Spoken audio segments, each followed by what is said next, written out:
Good morning, Mr. Peretti. I can feel your response. Blood vessels are tightening. You do so much for everyone. Let me do this for you. You need to relax, Mrs. Peretti.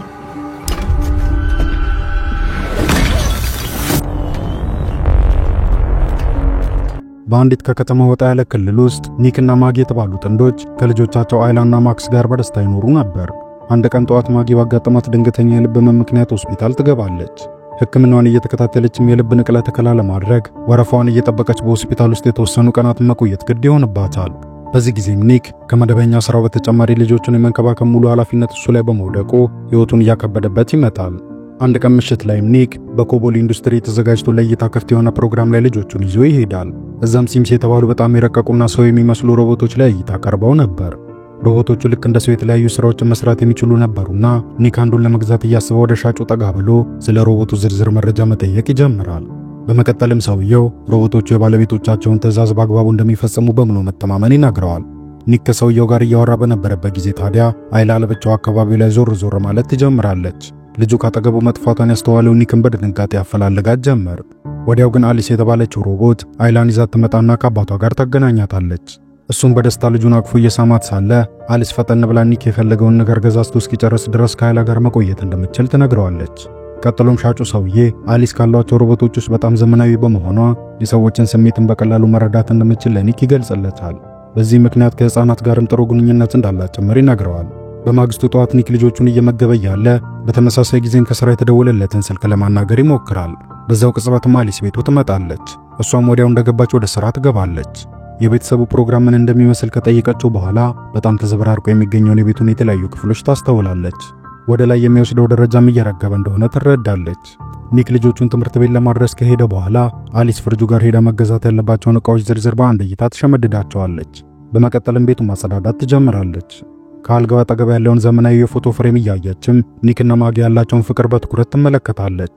አመሻሹ ላይ ኒክ ከልጆቹ ጋር ወደ ቤቱ ሲመለስ ቤታቸው በጣም ጸድቶና ራታቸው ተዘጋጅቶላቸው ይደርሳሉ። ነገር ግን አይላ ላዛኛው እናቷ ከምትሰራው አይነት ጣዕሙ እንደተቀየረባት ትናገራለች። በዚህ ጊዜ ማክስ ድንገት ማልቀስ ይጀምራል። አሊስ ኒክ ራቱን በልቶ እስኪጨርስ ልጁን ልትይዝለት ፈቃደኝነቷን ብትገልጽም እሱ ግን ችግር እንደሌለው ነግሯት ልጁን አቅፎ ይይዘውና ይልቁንም ለማክስ ገላ መታጠቢያ ሻወሩ እንድታዘጋጅለት ይነግራታል። ምሽቱ ገፋ ካለ በኋላ አሊስ በቀጥታ ግድግዳውን ተደግፋ መተኛት ትጀምራለች። ከዚያ በኋላ አይላ ከክፍሏ ቀስ ብላ ወጣ ጓዳ ውስጥ ኩኪስ ያለበትን ዕቃ ለማውረድ ወንበር ላይ ቆማ ስትንጠራራ አንሸራቷት ትወድቃለች። የልጁን ጨዋታና የጠርሙሱን ስብራት የሰማው ኒክ ሮጦ ወደ ጓዳ ሲሄድ እንዳጋጣሚ ሆኖ አሊስ ቀድማ ይዛት ነበርና ልጁ እንዳልተጎዳች ያስተውላል። ነገር ግን የጠርሙሱ ስባሪ አሊስን ጎድቷት ስለነበር እየደማች ሳያት ኒክ ግራ መጋባት ይጀምራል። አይላን ካስተኛት በኋላ አሊስ ጋር ሄደው ኒክ እርዳታ ትፈልግ እንደሆነ ይጠይቃታል። እሷን ፈጠን ብላ ቁስሏን በአንዱ የሚዘጋላትን ልዩ የሆነ ፋሻ እንደተጠቀመች ትነግረዋለች። ከቆይታ በኋላ ቤተሰቡ ሰብሰብ ብሎ ሆስፒታል የነበረችው ማጊን ለመጠየቅ ይሄዳሉ። አይላም ስለ አዲሷ ጓደኛው አሊስ ለእናቷ ታጫውታታለች። ኒክ ሚስቱ በጣም ናፍቀው ስለነበር አንገቷን እየሳመ ፍቅሩን ሲገልጽላት ይቆያል።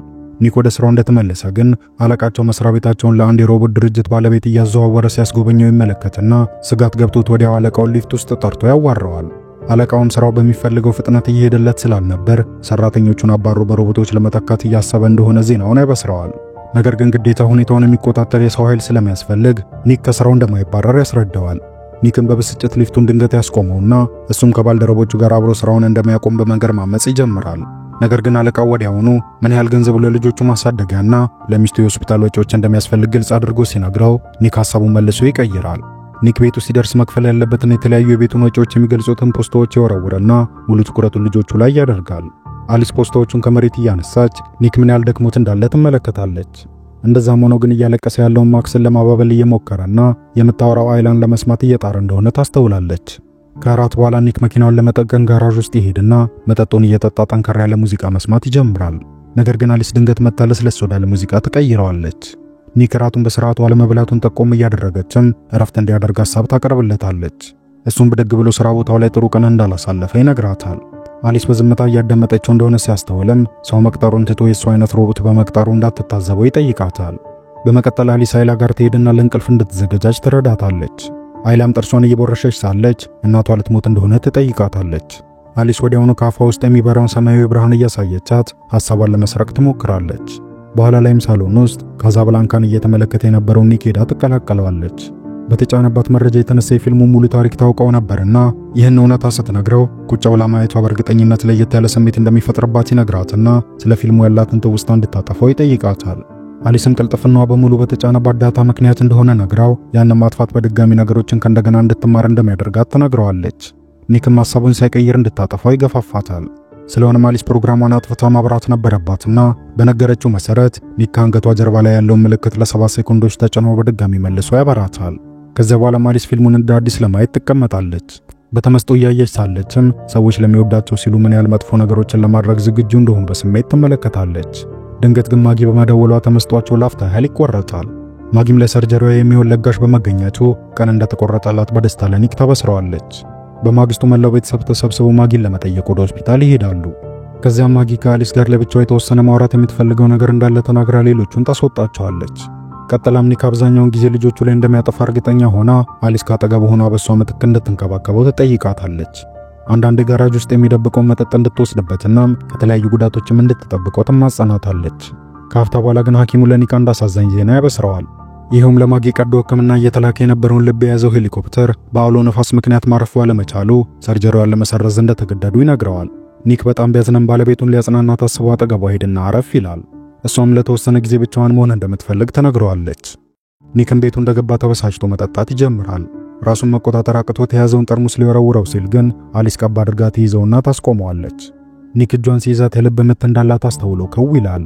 አሊስን ፈጠን ብላ አርቲፊሻል የሆነ የልብ ምት ተገጥሞላት እንደምትገኝና የልብ ምት ድምጽ መጻናትን ለማረጋጋት ጥሩ መሆኑ እንደተነገራት ታስረዳዋለች። በመቀጠልም እጇን ቀስ አድርጋ ሱሪ ውስጥ ከታ ትይዘውና ደስ የሚል ስሜት እንዲሰማው ታደርጋለች። በመጀመሪያ ኒክ ደስ እያለው የነበረ ቢሆንም ወዲያው ግን እንደመባንም ብሎ ገፍትሯት ይወጣል። አይምሮን ትንሽ ዘና ለማድረግ አስበው ወጥቶ መሮጥ ይጀምራል። ነገር ግን ከአሊስ ጋር መተኛት ምን አይነት ስሜት ሊኖረው እንደሚችል በምናቡ ማሰብ ማቆም ያቅተዋል። ቀጥሎም ኒክ ሆስፒታል ባለቤቱ ጋር ሄዶ አቅፏት ሳለ ተስፋ እየቆረጠች የነበረችው ማጊ ለልጆቿ ልትነግራቸው የምትፈልጋቸው ነገሮች ቀስ አድርጋ ለባሏ መናገር ትጀምራለች። የዚህ ዕለት ምሽት ኒክ ወደ ቤቱ ሲመለስ የሚስቱን ፎቶ ጭምር ይዞ የነበረው ፍሬም ውስጥ የማጊ ምስሎች ተለይተው መጥፋታቸውን ያስተውላል። ወዲያው አሊስ ምን እንደተፈጠረ ይጠይቃታል። እሷም አይላይ እናቷን ፎቶዎች ስታይ ያዘነች ስለመጣች ፎቶዎቹን በዛ ምክንያት እንዳጠፋቻቸው ትነግረዋለች። ወዲያው ግን በኒክ ትዕዛዝ መሰረት ፎቶዎቹን መልሳ ትጭናቸዋለች። በኋላ ላይም ኒክ ከሥራ ባልደረቦቹ ጋር አንድ ሁለት ለማለት ወደ አንድ መጠጥ ቤት ይሄዳል። ጓደኞቹ በሙሉ ሥራ በማጣታቸው ምክንያት ተበሳጭተው ነበርና ድንገት አንዲት ሮቦት ልታስተናግዳቸው ስትመጣ ከመሃላቸው ሞንቲ የተባለው አንዱ ሰው የሮቦቷን እያመናጨቀ መናገር ይጀምራል። ኒክም ወዲያው ያስቆመዋል። ከዚያም ተያይዘው ይወጡና መኪናቸው ውስጥ እየጠጡ መንገዳቸውን ይቀጥላሉ። ሞንቲም ሥራ ቦታቸው ላይ ትቶት የወጣው ዕቃ እንዳለ በመናገር ወደዚያው መንዳት ይጀምራል። እንደደረሱ ኒክ ቦታው ኃይለኛ ጥበቃ እየተደረገበት በመሆኑ ቢመለሱ መልካም እንደሆነ ይነግራቸዋል። ነገር ግን ሁሉም አንሰማም ብለው ተያይዘው ይወርዱና ግቢውን ከፍተው ወደ ውስጥ ይገባሉ። ሞንቲ ሮቦቶች የሚቀመጡበትን ኮንቴነር ካገኘው በኋላም ለመክፈት የሚያስፈልገው ልዩ የሚስጥር ቁጥር ይነግረው ዘንድ ኒክን ይጠይቀዋል።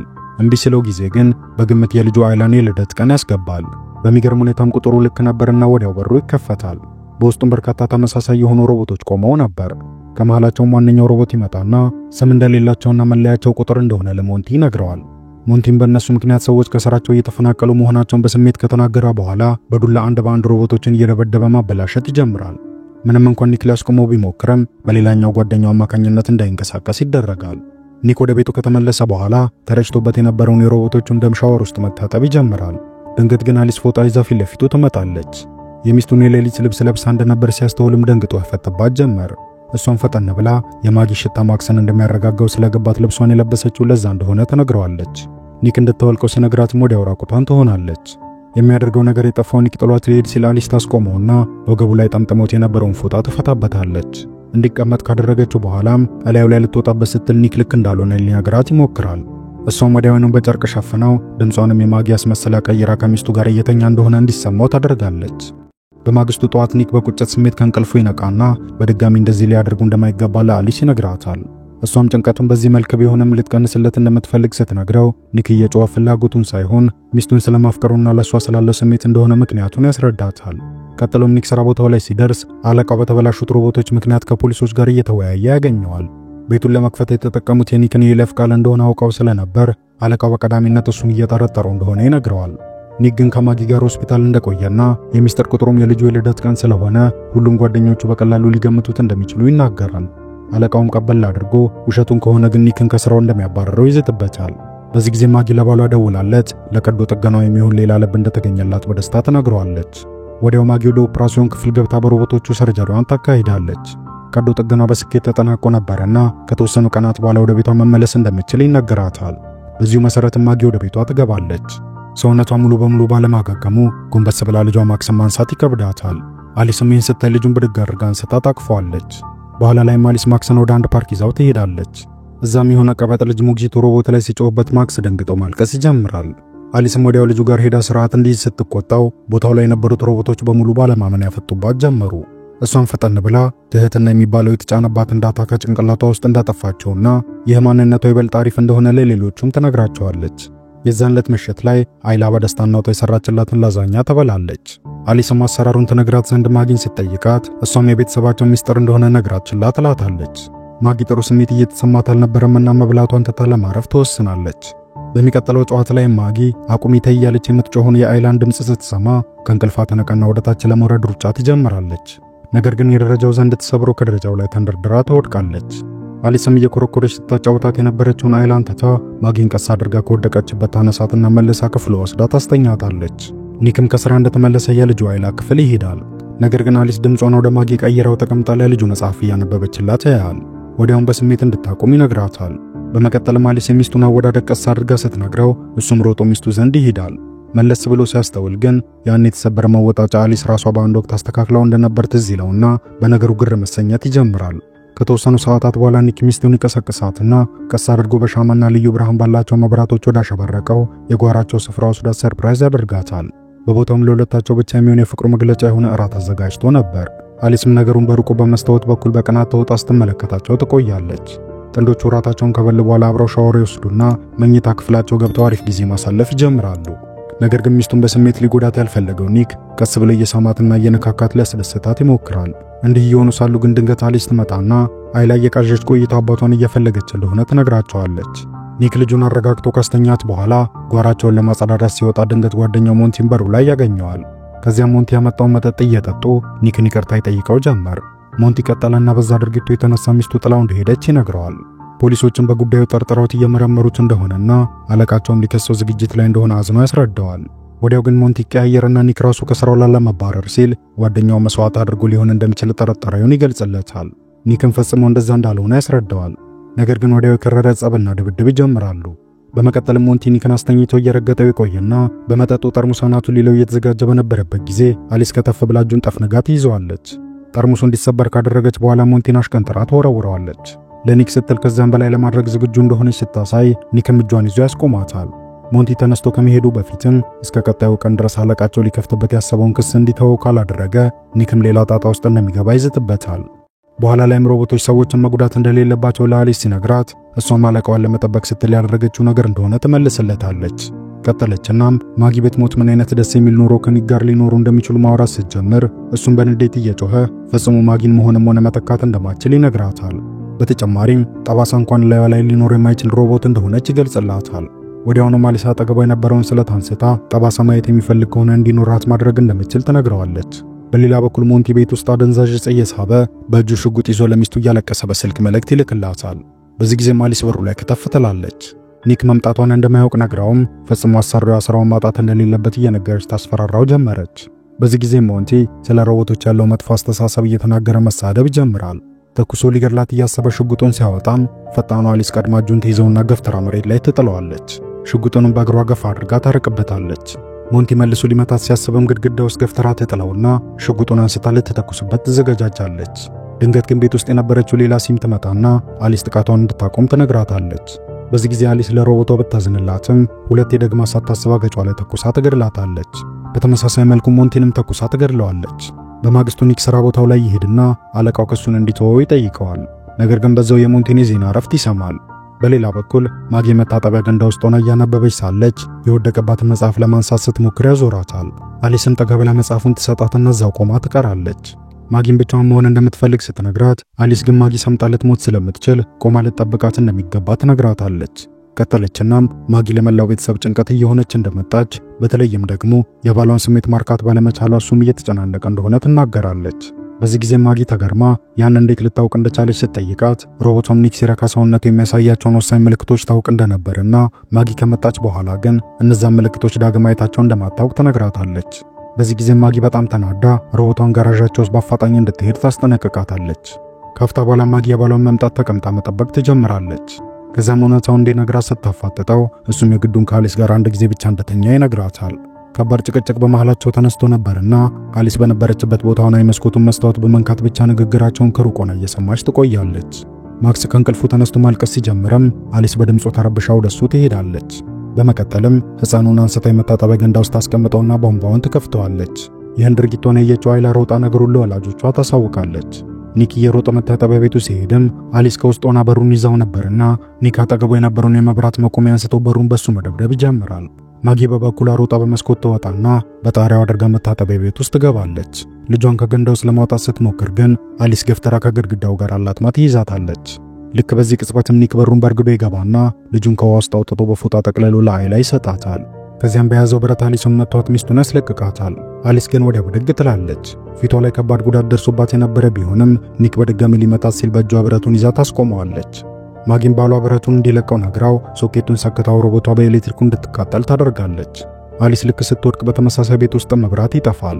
አምቡላንስ መጥቶ ማክስን ወደ ሆስፒታል ይዞት ሲሄድ የአንድ ሮቦት ድርጅት ባለሙያ ደግሞ አሊስ ከዚያ ቀደም የመበላሸት ምልክቶችን ስታሳይ እንደነበር ይጠይቃቸዋል። ቆይቶም ኒክ ባለቤቱን ይቅርታ ቢጠይቃትም እሷም ለጊዜው ለብቻዋ መሆን እንደምትፈልግ ነግራው ከልጆቿ ጋር ትሄዳለች። አሊስ ወደ መጠገኛ ቦታ ተወስዷ ጭንቅላቷ እየተከፈተ ያለ ባለሙያው እጇ ሲንቀሳቀስ ይመለከታል። ፈጠን ብሎ ሚሞሪ ካርዷን ሲያወጣው ግን እንቅስቃሴዋ ወዲያው ይቆማል። ከዛም ካርዱን ኮምፒውተር ውስጥ ከተው ዳታውን ሲመለከቱት በርካታ ቦታዎች ላይ ግራ የሚያጋቡ ክፍተቶችን ይመለከታሉ። በድንገት ግን ኮምፒውተሩ ላይ አሊስ በድጋሚ እየነቃች እንደሆነ የሚነግር መልእክት መታየት ሲጀምር ሁሉም ደንግጠው ሚሞሪውን በፍጥነት ያወጡታል። አሊስ በዛ ጊዜ በሲስተም ውስጥ መልሳ ገብታ ነበርና በድጋሚ ኮምፒውተሩ ላይ ጭንቅላታችሁ ውስጥ ካለ ነገር እንዴት ማምለጥ ትችላላችሁ የሚል ሌላ መልእክት መታየት ይጀምራል። ወዲያውም አንዱ ባለሙያ አሊስ ሁለት በተባለች ሌላ ሲም አማካኝነት ተመቶ ይሞታል። ይቺ ሲም የባለሙያዎቹን ትዕዛዝ መቀበል ትታ አጠገቧ የነበረችውን ልጅ መታት በተደጋጋሚ መሬት ላይ ጭንቅላቷን ካጋጨቻት በኋላ ፊቷን ወደ እውነተኛው አሊስ ታዞራለች። ኒክ በበኩሉ መጠጥ ቤት ውስጥ እየጠጣ ያለ ፊት ለፊቱ የነበረው አስተናጋጅ ሮቦት መሆኑን ሲያውቅ ካጠገቡ እንዲርቅ ይነግረዋል። ከዛም አሊስ ድንገት አጠገቡ መጣ በአንድ በኩል ክፉኛ በተበላሸው ፊቷ ምክንያት ልክ ባልሆነ መልኩ ማውራት ትጀምራለች። የሷ ዓላማ ኒክ ማስደሰት እንደሆነና ለዚህም ብላ ሞንቲን እንደገደለችው ትናገራለች። ኒክ ተነስቶ ለመሄድ ሲሞክርም እጁን ይዛ ታስቀምጠዋለች። አስተናጋጁ ሮቦትን በቆመበት ደርቆ እንዲቀርብ በተለየ መልኩ ታፈጥበታለች። ከዚያም ኒክ ለሰራቸው ስህተቶች እያስተዛዘነ የተቆጨ በመምሰል እየነገራትና እየነካካት ካዘናጋት በኋላ ቀባ አድርጎ ሚሞሪዋን ያወጣባታል። ከዛም እየሮጠ ከወጣ በኋላ ወደ ሆስፒታል እየነዳ ልጁ ማክስ ሰላም መሆኑ ያረጋግጣል። ማጊ ግን ልጇ ሲም በመሆኑ ግራ ተጋብታ ትቆያለች። ቆይቶም አይላ የእናቷን ጩኸት ሰምታ ወደዛ መሄድ ስትጀምር ክፍል ውስጥ እየተቀያየረ የነበረው ቀለም ስቧት እሱን መከተል ትጀምራለች። ዶክተሩ ደርቆ ቆሞ የነበረ ሲሆን መሬቱ ላይ የተሰባበሩ ጠርሙሶች ነበሩ። አይላ ረቃ ሳትሄድ በፊት ግን እናቷ ቀባ አድርጋ ትጎትታትና ትደብቃታለች። ድምፁም የማጊ ሳይሆን የቁጥር 2 አሊስ ነበርና ኮምፒውተሩን በመክፈት የማክስን መገኛ ለማወቅ እየሞከረች የነበረችው ይቺ ሮቦት ድንገት አጠገቧ አንዲት ነርስ ቆማ እያየቻት እንደነበር ስታውቅ ወዲያው ትጠጋትና አንቃ ይዛት መታወቂያውን ትወስድባታለች። ያንን በመጠቀምም ኮምፒውተሩን ትከፍተዋለች። በዚህ ጊዜ ማጊ ከአይላ ጋር በመሆን ቀስ ብለው በዳዴ ለማምለጥ ይሞክራሉ። ማጊ ድንገት የተሰበረ ጠርሙስ እጇን ቢቆርጣትም እንደምንም ድምጽ ሳታሰማ ታልፋለች። ሮቦቷን ቀድሟት የማክስ ክፍል ይደርሱና ልጁን ይዘውት በሩጫ ይወጣሉ። ቀጥሎም ሁለተኛው አሊስ በመንገዱ ላይ ተንጠባጥቦ የነበረውን ደም ካፏ በሚወጣው ብርሃን እገዛ እየተከተለች በስተመጨረሻ ማጊን ታገኛቸዋለች። እነሱም በእሳት ማጥፊያ ካዘናጓት በኋላ በድጋሚ ለማምለጥ ይሞክራሉ። ማጊ ስልኳን ጠረጴዛው ላይ ጥለው በመውጣቷ ኒክ ያለማቋረጥ ቢደውልም የሚያነሳለት ሰው ያጣል። ቢሆንም አንዳቱን ሳያቋርጥ ወደ ሆስፒታል መሄዱን ይቀጥላል። ከዚያም ማጊ ከልጆቿ ጋር እንደምንም ወደ ውጭ ትወጣና አምቡላንስ ውስጥ አስገብታቸው ለማምለጥ ትሞክራለች። ሮቦቷ ግን ቀድማት የማጊን በር ከፍታው ማጊን አንጠልጥላ ሌላ መኪና ላይ ታሽከነጥራታለች። ቀጠለችናም ኒክ ማጊን የሚወዳትን ያህል እሷን ቢወዳት ምን ያህል ደስ እንደሚላት ትናገራለች።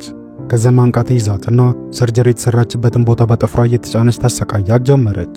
ነገር ግን በዛ ሰዓት ኒክ ደርሶ ስለነበር ያንን ያየችው ማጊ ሮቦቷን ገፍትራ የኒክ መኪና ላይ ስትወረውራት ሄዳ ትላተማለች። በዚህ ጊዜ ማጊ መኪናው በእሳት መያያዙን ስታይ ሮጣ ባሏን ለመታደግ ትሄዳለች። ራሱን ስቶ የነበረው ኒክ እያለቀሰች ስታየው የነበረችው ማጊ ሲፒአር እየሰራች ልትቀሰቅሰው ትሞክራለች። ድንገት ግን መኪናው ይንቀሳቀስና ሮቦቷ ሰውነቷ እንደተቃጠለ ከመኪናው ኋላ ብቅ ትላለች።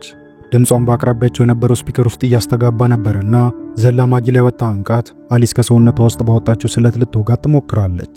ኒክን በዛ ሰዓት ነክቶ አሊስን አናቷን ይመታታል። ሊደግማት ሲል ግን ብረቱን ትይዝበታለች። ከሱ ጋር ስትታገልም ማጊ በስለት ፊቷን ወቅታ ትጥላታለች። በስተመጨረሻም ጥንዶቹ ተቃቅፈው ሲላቀሱ በአቅራቢያቸው ደርቀው የነበሩት ሲሞችም ወደ ህይወት ይመለሳሉ። በማግስቱ መላው ቤተሰብ በተደረገላቸው ሕክምና ወደ ቀድሞ ጤናቸው ይመለሳሉ። በተመሳሳይ ግን አንድ የሮቦቶቹ ጠጋኝ ባለሙያ ሮቦቶቹ ላይ ተጭኖ ከነበር ዳታ መካከል የተወሰነ ዳታ መጥፋቱን በኮምፒውተሩ ላይ ሲመለከት በድንጋጤ ክው ይላል። ሁሉንም ነገር ሊያጠፋው የፈለገው ይሄ ሰውዬም ድንገት ዞር ሲል አጠገቡ የነበሩት ሲሞች ደርቀው ሲቀሩ ይመለከታል። ኮምፒውተሩን በዛ ጊዜ ሌላ አሊስ እየመጣች እንደሆነ ያሳውቅና አዲሷ አሊስ አይኗን ስትገልጥ ፊልሙ ይጠናቀቃል። ከዚህ ቀጥሎ በምስሉ ላይ የምትመለከቱትን ምርጥ ፊልም ተጋበዙልኝ። እንደዚህ አይነት ጸዴ ፊልሞች ሲለቀቁ እንዲደርሷችሁ ቪዲዮውን ላይክ፣ ቻናሉን ደግሞ ሰብስክራይብ በማድረግ የደወል ምልክቷን ማብራት እንዳይረሳ።